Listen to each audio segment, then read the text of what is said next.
গত বৃহস্পতিবারই সর্বোচ্চ আদালত তার রায়ে একেবারে স্পষ্ট করে দিয়েছে রাজ্য সরকারি কর্মীদের বকেয়া ডিএর 100%ই মিটিয়ে দিতে হবে এবং সেই বকেয়া ডিএর 25% অবিলম্বে মিটিয়ে দিতে হবে বলেও নির্দেশ সুপ্রিম কোর্টের। কিন্তু সুপ্রিম কোর্টের এই রায় নিয়ে এখনো কিছুই বলেননি মুখ্যমন্ত্রী।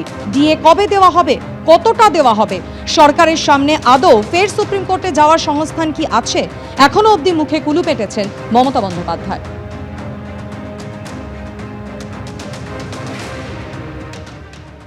যে কমিটি এটা রায়টা দিয়েছে তাতে 3 জন সুপ্রিম কোর্টের জাজ ছিলেন আর একজন ছিলেন ক্যাগের, কিন্তু আমাদের ওয়েস্ট বেঙ্গল গভর্নমেন্টের কোনো রিপ্রেজেন্টেশন ছিল না।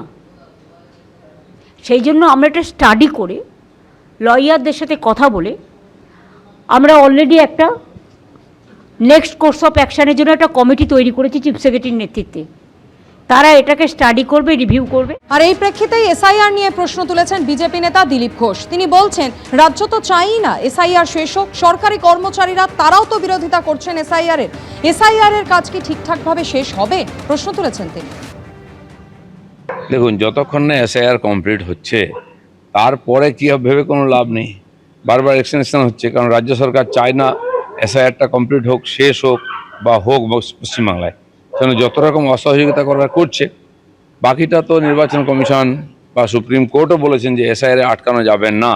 চেষ্টা হচ্ছে, কিন্তু সমস্ত সরকারি কর্মচারীরা যদি বিরোধিতা করে, অসহযোগিতা করে, এসআইআর ঠিকঠাকও হবে না, সময়ও শেষ হবে না। মাইক্রো অবজারভার নিয়ে ক্ষোভের কথা জানিয়েছিলেন মুখ্যমন্ত্রী। আর গত সোমবার সর্বোচ্চ আদালত একেবারে স্পষ্ট করে দিয়েছে যে মাইক্রো অবজারভার নয়, চূড়ান্ত সিদ্ধান্ত নেবেন ইআরও অর্থাৎ ইলেকটোরাল রেজিস্ট্রেশন অফিসাররা। মাইক্রো অবজারভাররা শুধুমাত্র সাহায্য করবেন। গত সপ্তাহে সুপ্রিম কোর্টে দাঁড়িয়ে মমতা বন্দ্যোপাধ্যায় অভিযোগ করেছিলেন যে শুধু ৮৩০০ মাইক্রো অবজারভার এবং বিজেপি শাসিত রাজ্য থেকে রোল অবজারভার নিয়োগ করা হয়েছে, যাতে নির্বাচন কমিশনের অফিসে বসে এআই দিয়ে মাইক্রো অবজারভাররা সব নাম ডিলিট করতে পারে। যদিও সর্বোচ্চ আদালতের এই নির্দেশের পরও মাইক্রো অবজারভার নিয়োগ নিয়ে জটিলতা কিন্তু এখনো কাটেনি। রাজ্য সরকারের দেওয়া ৮৫০৫ জন গ্রুপ বি অফিসারের নিয়োগ নিয়ে এখনো ধোঁয়াশা রয়েই গেছে। সূত্রের খবর, রাজ্য সরকারের দেওয়া ৮৫০৫ জনের তালিকা আপাতত খতিয়ে দেখবে নির্বাচন কমিশন। তারপরে তাদের কাজে যোগ দেওয়ার বিষয়ে সিদ্ধান্ত নেওয়া হবে। সূত্রের খবর, গ্রুপ বি অফিসারদের তালিকা বলে পাঠানো হলেও সেখানে অন্যান্য গ্রুপের অফিসারের নামও আছে। রয়েছে লোয়ার ডিভিশন ক্লার্কের নামও, আছে টাইপিস্ট, ইঞ্জিনিয়ার, আমিনের নামও। নির্বাচন কমিশন সূত্রে খবর, রাজ্য সরকারের কাছে জানতে চাওয়া হবে এরা সবাই গ্রুপ বি কর্মী কিনা।